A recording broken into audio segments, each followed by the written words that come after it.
So now we move on to question 12, where we're told that the points A, B, C, and D all lie on a straight line, where AB to BD is in the ratio of 1 to 5, and AC to CD is in the ratio of 7 to 11. And we're asked to work out the ratio of AB, BC, and CD. So our first step is to get all of the ratios to add up to the same number so that we can create one larger ratio that incorporates all the different values. So we can see that AB to BD adds up to 6, and AC to CD adds up to 18.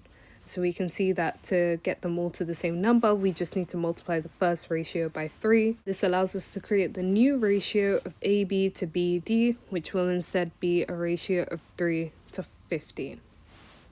So now, since both ratios add up to the same number, we can draw out the complete line of A to D with B and C landing in the middle.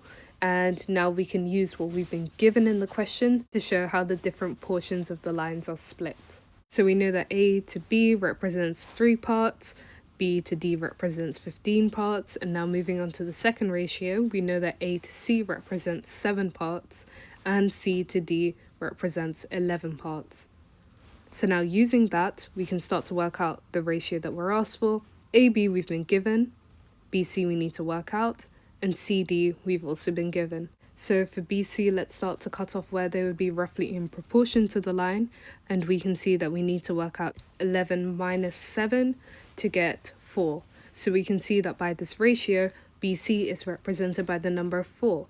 So now let's put all of our values together. So we've got AB to BC to CD, where AB we've been given is 3, BC we've worked out as 4, and CD is 11. So that's our final answer.